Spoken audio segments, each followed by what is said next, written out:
Lecture number 136 سیرت النبی صلی اللہ علیہ وآلہ وسلم۔ ہم غزوہ بنو مصطلق کا بیان جو ہے وہ کر رہے تھے۔ ہم عرض کر چکے کہ غزوہ بنی مصطلق میں منافقوں کی بھی ایک بہت بڑی تعداد اسلامی لشکر کے ساتھ چلی آئی تھی، اور ان کا جو سربراہ تھا وہ عبداللہ بن ابی تھا۔ یہ نہایت ہی بد عادت اور یہ نہ صحرا کو جو ہے نا ذرے کو صحرا بنا دیتے تھے اور قطرے کو دریا بنا دیتے تھے فساد کے لیے، اتنے یہ ماہر تھے۔ کہتے ہیں نا رائی کا پہاڑ بنانا، چھوٹی سی بات کو بڑا کر دینا، یہ ان لوگوں میں سے منافقین تھے۔ چنانچہ انہوں نے نا رائی کو پہاڑ بنایا۔ وہ کیسے؟ اس غزوے میں نا یہ واقعہ پیش آیا کہ اسلامی لشکر ابھی غزوہ ادھر بنو مصطلق ہی میں تھا، فتح ہو چکی تھی، جنگ کا خاتمہ ہو چکا تھا، مسلمان مال غنیمت سے فارغ جو ہے وہ ہو چکے تھے، اور کچھ مسلمان پانی پینے کے لیے نا یا پانی لینے کے لیے مری سیح، یہ ایک چشمے کا نام ہے، اس لیے سے غزوہ مری سیح بھی کہتے ہیں، پڑ گئے۔ اس میں پانی اتنا کم تھا کہ جب ڈول اس میں ڈالا جاتا تو آدھا ہی ڈول بڑھتا۔ چشمے کی طرف جانے والوں میں سے حضرت عمر رضی اللہ تعالیٰ عنہ کا ایک غلام تھا جس کا نام جہجہ بن مسعود تھا۔ اس کا تعلق بنو غفار سے تھا۔ یہ حضرت عمر رضی اللہ تعالی عنہ کے گھوڑے کو پانی پلانے لایا تھا۔ وہاں پر نہ بنو خزرج کا ایک حلیف سنان بھی موجود تھا، اور دو نوجوان اور بھی تھے۔ اب سنان اور جہجان، جہجہ یعنی کہ جہجہ کون ہے؟ حضرت عمر کا غلام، اور سنان کون ہے؟ بنو خزرج کا جو ہے نا بندہ تھا۔ انہوں نے اپنا اپنا ڈول چشمے میں ڈالا۔ دونوں کے مشکیزیں ملتے جلتے تھے، وہ ایک دوسرے میں نا گڈ مڈ ہو گئے۔ ان میں سے ایک کا ڈول باہر نکلا تو یہ سنان کا ڈول تھا، وہ بولے یہ میرا ڈول ہے۔ جہاں جو تھے نا ان کو غلط فہمی ہوگی، جو حضرت عمر کا غلام تھا، انہوں نے کہا اللہ کی قسم یہ تو میرا ڈول ہے۔ بس اس معمولی سی غلط فہمی کی وجہ سے جھگڑا ہو گیا، بات اتنی بڑھ گئی کہ جنجان نے نا غصے میں آ کر سنان رضی اللہ تعالیٰ عنہ کی پٹائی کر دی۔ سنان جو ہے وہ زخمی ہو گئے، ان کے بدن سے خون کے بوندیں جو ہیں وہ ٹپکنے لگی۔ انہوں نے نا فریاد کی، دہائی دی اونچی آواز سے کہ اے انصاریو، اے خزرجیو، مدد کے لیے آؤ۔ یہ انصار کے قبیلے سے تھے۔ جو ہی انصار مسلمانوں نے یہ آواز سنی وہ سنان کی طرف لپکے۔ انہوں نے جب سنان کو زخمی حالت میں دیکھا تو غصے میں آ گئے۔ انہوں نے اپنے ساتھیوں سے مل کر حضرت عمر کا جو غلام تھا جہجہ کا پیچھا کیا، لیکن وہ نکل بھاگا، ان کے ہاتھ نہ آیا۔ اسی دوران جہجہ نے بھی نا اپنے لشکر میں جا کر دہائی دی. اس نے کہا اے مہاجرین کی جماعت. سنان نے انصار کو کہا, انہوں نے ان کو کہا. جب یہ بات ہوئی تو انہوں نے کہا اے قریشیو, اے کنانہ کے لوگوں. اس کی آواز سنتے ہی قریش کے لوگ فوراً اس کی مدد کے لیے آ پہنچے. ایک اور روایت میں ہے کہ جھگڑے کا سبب یہ ہوا, یہ تو تھا نا کنویں کا واقعہ, امام بخاری نے ایک اور واقعہ بیان کیا. وہ کہتے ہیں کہ ایک مہاجر نے نا انصار کو لات ماری. انصاری کو غصہ آ گیا, اس نے فوراً آواز لگائی یا لل انصار, انصاریوں مدد کے لیے آؤ. یہ دیکھ کر مہاجر نے بھی پکار لگائی کہ یا للمہاجرین, اے مہاجرین مدد کے لیے آؤ. بہرحال یہ انصار اور مہاجرین نے اپنے اپنے ساتھیوں کو پکارا. تو یہ تعصب تھا, قبیلوں کی لڑائی تھی جسے اسلام منع کرتا ہے. نبی علیہ الصلوۃ والسلام کو اس کی اطلاع ہوئی تو آپ فوراً تشریف لے آئے اور ان سے جواب طلب کر لیے. فرمایا یہ دور جاہلیت کی پکار کیسی ہے, یہ تو پکار نہیں ہونی چاہیے, یہ تو بڑی جو ہے نا بری باتیں ہیں. صحیح مسلم کے الفاظ ہیں, فرمایا کوئی بڑی بات نہیں, آدمی کو تو اپنے بھائی کی مدد کرنی چاہیے, چاہے وہ ظالم ہو چاہے وہ مظلوم ہو. تو صحابہ کرام نے عرض کیا کہ اللہ کے رسول صلی اللہ علیہ وسلم ظالم کی مدد ہم کیسے کریں, مظلوم کی مدد تو سمجھ میں آتی ہے, آپ کہہ رہے ہیں ظالم کی بھی مدد کریں. تو فرمایا کہ اس کو ظلم سے روک کر, اس کو ظلم سے روکنا یہی اس کی مدد ہے, یہ آپ نے فرمایا. تو بہرحال آپ نے تو اس فرمایا تھا کہ نیکی کی بنیاد پر ایک دوسرے کی مدد کرنی ہے. گروہ, قبیلہ, برادری, علاقہ, نسل, خاندان, مذہب نہیں, بلکہ نیکی اور جو ہے نا اس میں معاملے میں ایک دوسرے کی تم نے مدد کرنی. سنان نے آخر جب نبی علیہ الصلوۃ والسلام کو جب پتہ چلا تو آپ نے مذاکرات کیے یا کروا دیے, بات صلح تک پہنچی.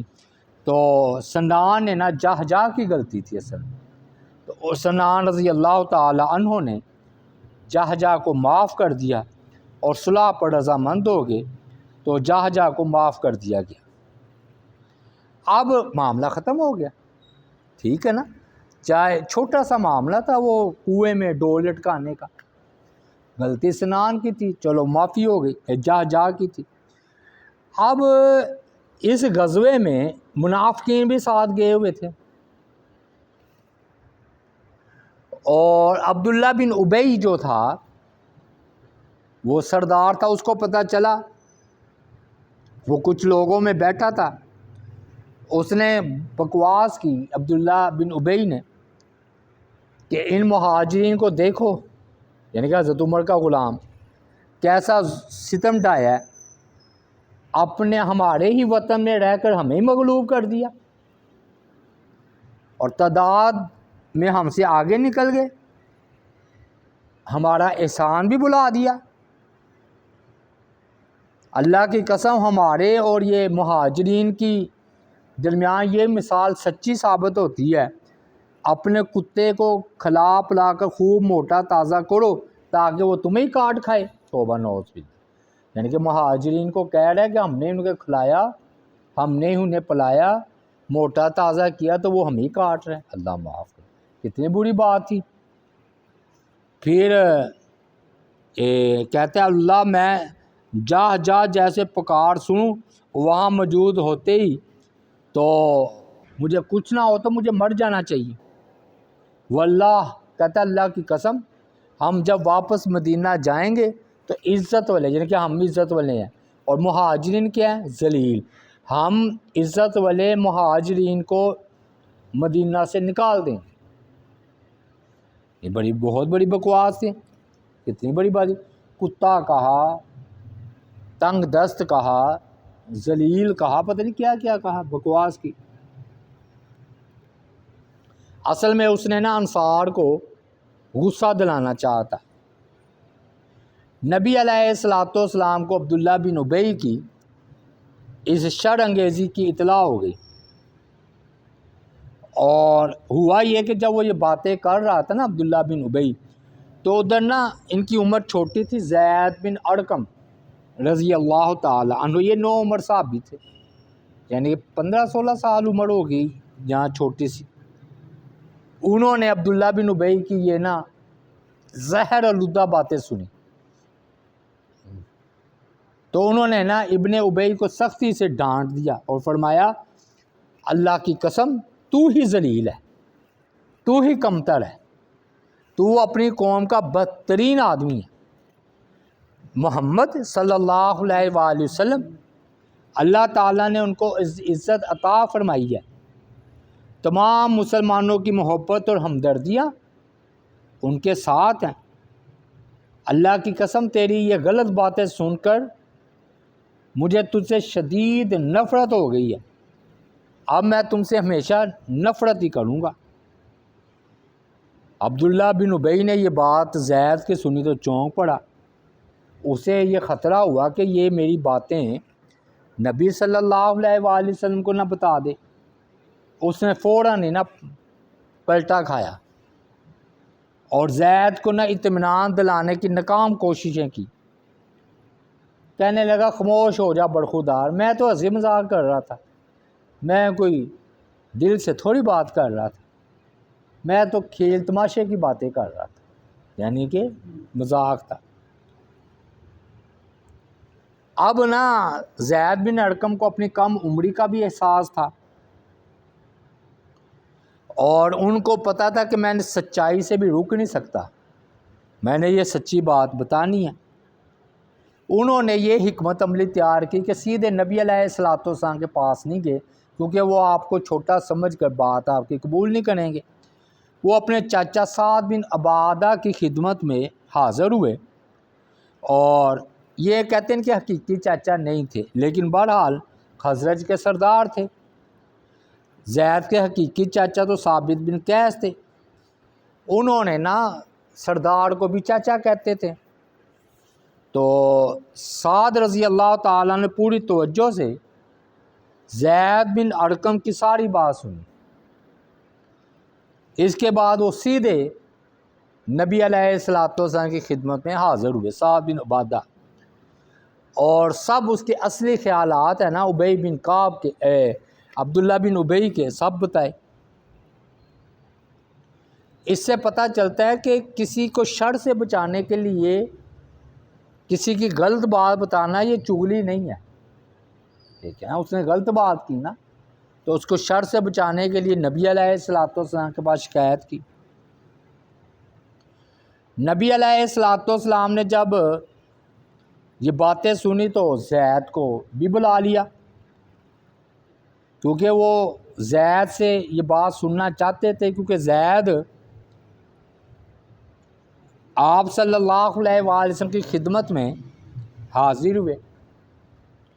انہوں نے جو کچھ سنا من و ان سب کچھ آپ کے سامنے بیان کر دیا۔ زید رسول اللہ صلی اللہ علیہ وآلہ وسلم کی خدمت میں آئے تو کئی مہاجر اور انصار صحابہ کرام پہلے ہی آپ کی محفل میں بیٹھے ہوئے تھے، بڑے جلیل القدر۔ حضرت عمر کی وہ تو بڑا غصہ آیا، تو لیکن آپ نے نا زید کی بات کی مزید تصدیق کے لیے کہ بھئی یہ 9 عمر لڑکا ہے چھوٹا سا، میں نے بتایا نا کال میں 15-16 یا اس سے بھی چھوٹی عمر تھی، کہ شاید تمہیں غصہ آ گیا ہو، تو زید بن ارقم رضی اللہ تعالیٰ عنہ نے فرمایا کہ اللہ کی قسم مجھے کوئی غصہ نہیں آیا. فرمایا شاید تمہیں سننے اور سمجھنے میں غلطی لگ گئی ہو. تو انہوں نے کہا میرے کانوں نے مجھے کوئی دھوکہ نہیں دیا، وہ جو کچھ میں نے سنا تھا کم اور زیادہ کیے بغیر آپ کے سامنے رکھ دیا ہے. آپ نے فرمایا شاید تمہیں شبہ پڑ گیا ہو. انہوں نے کہا اللہ کی قسم پورے ہوش حواس میں اپنے کانوں سے اور زبان سے یہ سب کچھ سنا ہے. عبداللہ بن ابی کی جب عبداللہ بن ابی کی یہ گستاخانہ باتیں حضرت عمر نے سنی تو وہ حضرت عمر سے رہا نہ گیا، ایک دم اٹھ کھڑے ہوئے اور عرض کرنے لگے اللہ کے رسول صلی اللہ علیہ وآلہ وسلم مجھے اس منافق کی گردن اڑانے کی اجازت دیجیے. آپ نے انہیں روک دیا اور فرمایا اسے کچھ نہ کہو، لوگ کہیں گے کہ محمد صلی اللہ علیہ وآلہ وسلم نہ اپنوں کو چھوڑتے ہیں، یعنی کہ جو مسلمان ہو اس کی بھی گردن اتار دیتے ہیں اور جو نامسلمان ہو اس کی بھی گردن اتار دیتے ہیں. یہ ایک اصول ہے کہ بڑے نقصان سے بچنے کے لیے چھوٹا نقصان یا بڑے شر سے بچنے کے لیے چھوٹا شر اپنانا پڑتا ہے. جب زید رسول اللہ صلی اللہ علیہ وآلہ وسلم کو ابن عبداللہ بن ابی منافق کی خبر دینے کے لیے آئے تو حضرت عمر وہی موجود تھے. تو وہ بولے چلو مجھے نہیں تو یہ عباد بن بشر کو حکم دیجئے، وہ انہیں قتل کر دے، عبداللہ بن ابی کو. پھر آپ نے وہی جواب دیا کہ لوگ کیا کہیں گے کہ محمد کی تلوار سے نہ اپنے بچتے نہ بیگانے، مسلمان کو بھی قتل ہو جاتا ہے باہر پلا. آپ نے قبول نہیں کیا. پھر آپ نے بنا ایک نہایت حکمت عملی اختیار کی. آپ کو پتہ تھا یہ نا انصار و مہاجرین لڑنا پڑے آپس میں، چھوٹا سا مسئلہ ہے عبداللہ بن ابی کی منافقت کی وجہ سے. تو آپ نے نا کوچ کا حکم دیا. کہتے یہ آپ کا نا کوچ کرنا خلاف معمول تھا، یعنی کہ آپ دیا نہیں کرتے تھے، دوپہر کا وقت تھا تو آپ کہہ رہے کوچ کرو. تو کوچ کا اعلان ہو گیا. تو جب یہ کوچ کا اعلان ہوا تو روانہ ہو گئے.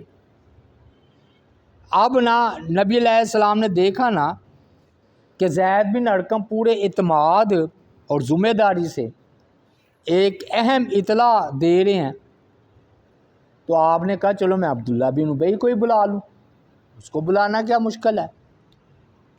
چنانچہ آپ صلی اللہ علیہ وآلہ وسلم نے عبداللہ بن ابی اور اس کے ساتھیوں کو بلاوا بھیجا. وہ آگے آپ نے عبداللہ بن ابی سے پوچھا کیا تم نے ایسی باتیں کی ہیں؟ عبداللہ بن ابی بڑا مکار آدمی تھا، چلاک ہوشیار، جھوٹی قسم کھانا اس کے لیے معمولی بات تھی. وہ صاف ہی مکر گیا. اس نے آپ کے سامنے بڑی بڑی قسمیں کھائیں، کہا کہ میں نے تو ایسی کوئی بات نہیں کی. اس کے ساتھیوں نے بھی نہ اس کی جھوٹی قسموں کی تائید کی کہ بات ایسے ہی ہے. رسول اللہ صلی اللہ علیہ وآلہ وسلم تک جو سنا تھا نا زید بن ارقم سے، تو وہ آپ نے اس کو بتایا تو اس نے کہا میرا تو بانڈا پھوٹ گیا. بعض کہتے ہیں وہ خود آپ کی خدمت میں حاضر ہوا. ایک روایت آپ نے بلایا، ایک روایت میں وہ خود ہی حاضر ہو گیا تھا. تو اس نے قسمیں کھا کھا کر کہا کہ یہ زید بن ارقم رضی اللہ تعالیٰ نے جو کچھ کہا یہ نوجوان کل کا بچہ ہے، تو وہ جو بات یہ کہہ رہا ہے وہ میں نے کی نہیں. تو اوس بن یہ ایک صحابی تھے، انہوں نے کہا اگر تم نے ایسی بات کہی ہے اے عبداللہ بن ابی تو جاؤ نبی کریم صلی اللہ علیہ وسلم کی بارگاہ میں اپنی خطا کا اقرار کر لو وہ تمہارے لیے دعائے مغفرت فرما دیں گے۔ خبردار مکر مت کرنا، ورنہ تم نے اگر جھوٹ بولا تو وہی نہ نازل ہو جائے تو پھر کیا کرو گے؟ اللہ تعالیٰ نے عرشوں سے آپ کو جو بتا دیا تو پھر کیا کرو گے؟ اسے سچ سچ ہی بتاؤ۔ اگر تم نے یہ باتیں نہیں کی تب بھی رسول اللہ صلی اللہ علیہ وسلم کی خدمت میں پہنچو، معذرت کرو، قسمیں کھا کر یقین دلاؤ کہ میں نے ایسی بات نہیں کی، ورنہ تمہارا تو آخرت برباد ہو جائے گی۔ لیکن عبداللہ بن ابی تو منافق آدمی تھا، اس نے اس کو اہمیت نہیں دی اور جھوٹی قسمیں کھانا شروع کر دی۔ جب اس نے جھوٹی قسمیں کھائیں تو وہ نا اپنے دفاع میں کہنے لگا ہو سکتا ہے کہ اس لڑکے کو نا مغالطہ لگ گیا ہو، اور جو کچھ اس نے کہا ہے یہ لڑکا اسے ٹھیک طرح سمجھ نہ سکا ہو، تو آپ نے نا جھوٹی قسمیں کھانے کی وجہ سے عبداللہ بن ابی کی نا تصدیق کر دی، تائید کر دی کہ یہ ٹھیک کہتا ہے، یہ بچہ ہی غلط ہے۔ تو زید نے اللہ کے رسول سے خام خواہ جھوٹ بولا ہے۔ اب زید پڑھنا اس کا چاچا بھی خفا، نبی علیہ السلام بھی خفا، کیونکہ وہ منافق آدمی تھا، اس نے بڑا پھر قسمیں کھا کھا کر یقین دلایا۔ نبی علیہ السلام نے چاچے نے کہا کہ تمہیں جھٹلایا ہے اور تم سے ناراض ہو گئے ہیں، تو زید نے بھی واضح کر دیا کہ عبداللہ بن ابی سے میری کوئی ذاتی دشمنی نہیں ہے، واللہ خزرج قبیلے میں میرے نزدیک عبداللہ بن ابی سب سے بہتر ہے، لیکن جو اس نے گفتگو کی ہے نبی علیہ السلام کے بارے میں، وہ اگر میرے باپ کے بارے میں اپنے باپ سے بھی سن لیتا، یعنی کہ میرا باپ بھی ہوتا عبداللہ بن ابی تو دور کی بات ہے، تو نبی علیہ السلام کی محبت مجھے اپنے باپ سے بھی زیادہ ہے، میں اپنے باپ کے بھی خلاف ہو جاتا۔ یہ زید بن ارقم کہہ رہے ہیں، کہتے ہیں عبداللہ بن ابی میرے لیے قابل عزت ہے، لیکن جیسے اس نے زہریلی گفتگو کی ہے میرا باپ بھی کرتا تو میں یہ خبر نبی علیہ السلام تک پہنچاتا۔ اور فرماتے ہیں مجھے امید ہے اللہ تعالیٰ میری متعلق وحی نازل کر کے ضرور کوئی فیصلہ فرمائیں گے، میں سچا ہوں اور عبداللہ بن ابی کذاب اور جھوٹا ہے۔ اس کے بعد زید نے نا دعا شروع کر دی کہ اللہ میری بات کی تصدیق کے لیے اپنے نبی پر وحی نازل فرما۔ بہرحال یہ نا بڑے غم زدہ ہوئے زید بن ارقم، حتیٰ کہ انہوں نے نا گھر سے نکلنا چھوڑ دیا۔ ابھی یہ واپس نہیں گئے تھے، گھر سے مراد ہے وہ خیمہ، یعنی کہ ابھی یہ راستے میں ہے، سمجھ آ گئی بات؟ گھر سے وہ نہیں مراد مدینے والا گھر، یعنی کہ جہاں بھی ہوتا ہے خیمہ تو ہوتا ہے نا جہاں پر بندہ داخل ہوتا ہے پڑاؤ آرام کرتا ہے، تو انہوں نے کیا کیا، انہوں نے کہا ساری فضا ہی میرے خلاف ہو گئی، تو یہ اتنے غم زدہ ہوئے انہوں نے نا اپنے خیمے سے جو راستے میں یہ بھی تھا نکلنے چھوڑ دیا۔ وہ خود فرماتے ہیں میں اپنے گھر تک محدود ہو گئے، گھر سے مراد خیمہ، تو کیونکہ یہ سارا مدینے سے باہر کا ہی واقعہ ہے،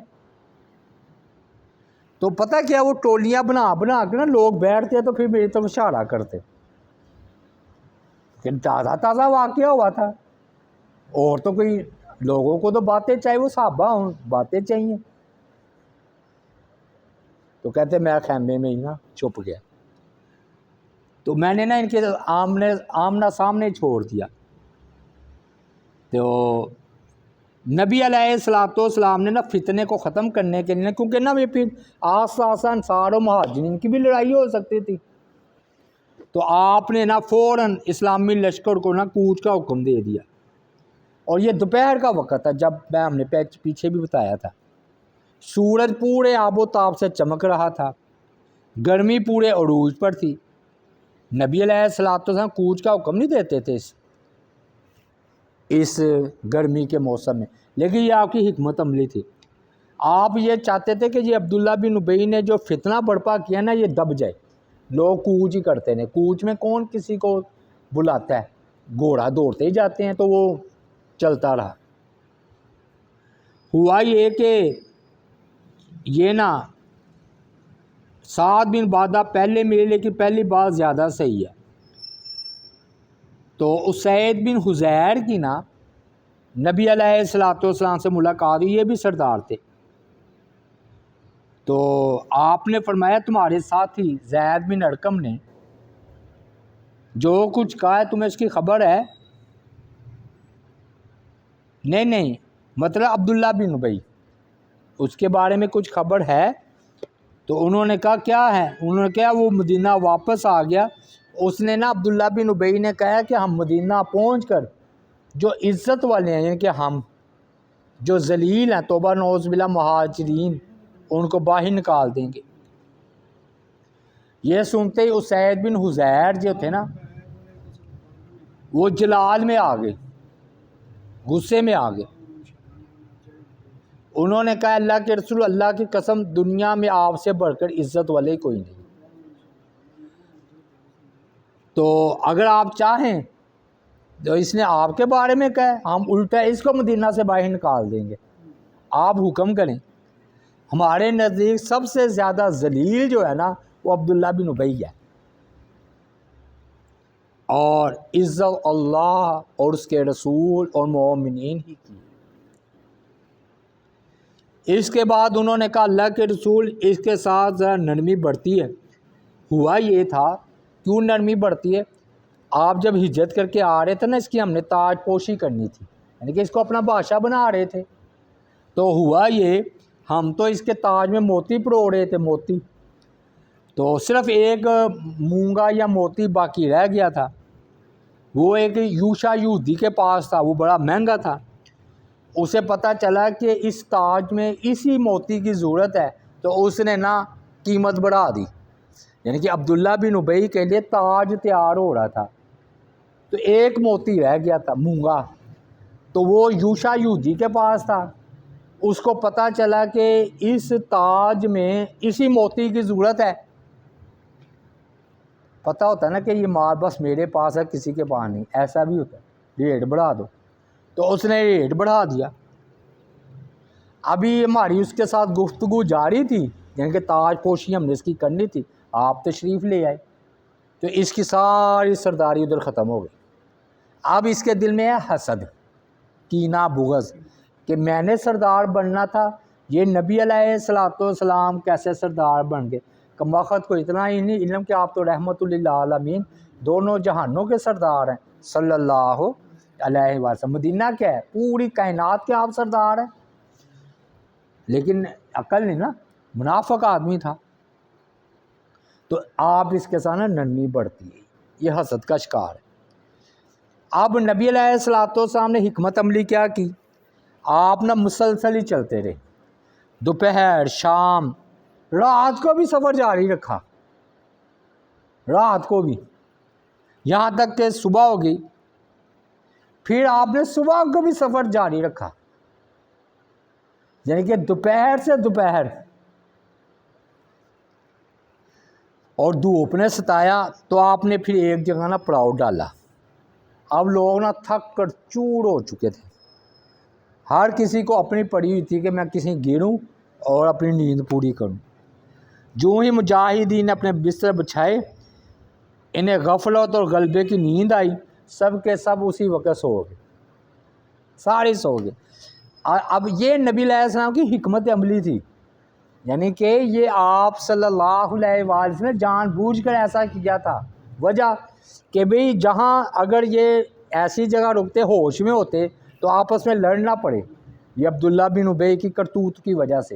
تو آپ چاہتے تھے کہ چلتے رہیں تو یہ فتنہ ختم ہو, تو آپ نے مسلسل دوپہر کو چلے, شام کو چلے, رات کو چلے, صبح کو چلے, پھر اگلے دوپہر آرام کیا, سارے ڈے ہو گئے. ہاں جی, تو یہ عبداللہ بن ابی کی باتوں کی نا موقع ہی نہیں ملا. یہ پھر اب اللہ تعالیٰ نے نا وہی نازل فرما کرنا دودھ کا دودھ پانی کا پانی کر دیا۔ ہوا یہ کہ زید بن ارقم نا بڑی شدت سے دعا مانگ رہے تھے، کیونکہ ان کو بڑا غم تھا کہ میری نو عمری کی وجہ سے مجھے نبی علیہ السلام نے جھوٹا سمجھا اور عبداللہ بن ابی کو سچا سمجھا۔ تو پھر ان کا صدمہ خوشی میں تبدیل ہو گیا، ہاں جی، ان کی ساری پریشانی جاتی رہی۔ اللہ تعالیٰ نے منافقین کو بے نقاب کر دیا اور پوری ایک صورت نازل ہوئی، سورہ المنافقون، قرآن مجید میں ہے نا منافقون، یہ اسی واقعے کے بارے میں نازل ہوئی تھی۔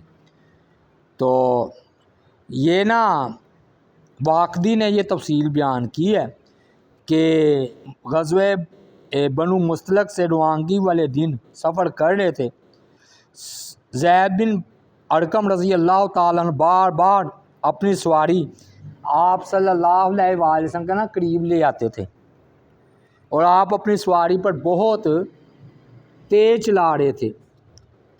اچانک آپ پر وحی نازل ہونا شروع ہو گئی۔ زید رضی اللہ تعالیٰ عنہ بیان کرتے ہیں، میں نے دیکھا کہ وحی کی شدت نے آپ کو آ لیا، آپ کی پیشانی مبارک سے پسینہ آ گیا، سردیوں میں بھی نا پسینہ آ جاتا تھا۔ آپ کی سواری کی اگلی دونوں ٹانگیں اس قدر بھاری ہو گئیں کہ وہ اسے اٹھائی نہیں جا رہی تھی۔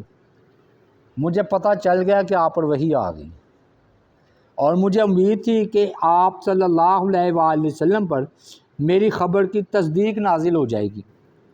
کچھ ہی دیر بعد آپ کی یہ کیفیت دور ہو گئی تو آپ صلی اللہ علیہ وآلہ وسلم نے خوشی سے میرا کان پکڑا، اور میں اپنی جگہ سے اٹھ گیا۔ اس وقت آپ اپنی سواری پر تھا، میں اپنی سواری پر تھا۔ آپ صلی اللہ علیہ وآلہ وسلم میرا کان آسمان کی طرف اٹھاتے ہوئے فرما رہے تھے، اے لڑکے تیرے کان نے وفا کی ہے، یعنی کہ جو تیرے کان نے سنا سچ سنا ہے، اللہ تعالیٰ نے تیری بات کی تصدیق فرما دی ہے۔ جب رسول اللہ صلی اللہ علیہ وآلہ وسلم نے کہ ریشم سے زیادہ ملائم زید کے کان کو چھوا ہوگا تو انہیں کس قدر سرور حاصل ہوا ہوگا۔ پھر آپ نے اپنی شہد سے زیادہ میٹھی زبان سے ان کی سچائی کی بشارت سنائی تو اس وقت ان کی خوشی کا عالم کیا ہوگا۔ صحیح بخاری کے روایت میں یہ الفاظ ہیں، ھذا الذی اوفی اللہ لہ بأذنہ، یہی ہے جس کی کان سنی بات کو اللہ نے سچ قرار دے دیا ہے۔ یعنی کہ جو زید بن ارقم نے سنا تھا نا، توبہ نعوذ باللہ، اس نے کہا تھا کہ ہم عزت والے ذلیل کو باہر نکالیں، یہ سچ کا ہے۔ تو پھر انہوں نے نا سورہ منافقین کی لمبی آیات ہیں، تو وہ جو ہے نا وہ بیان جو ہے نا وہ کی ہیں۔ تو انہوں نے کہا اے جو ہے نا زید، اللہ تعالیٰ نے تمہاری بات کی تصدیق کی ہے۔ اللہ تعالیٰ سے دعا ہے اللہ تعالیٰ ہمیں عمل کی توفیق عطا فرمائے۔ یہیں سے ابھی موضوع جاری ہے، تو اسی سے ہم بات انشاءاللہ آگے چلائیں گے۔ وما علینا الا البلاغ المبین۔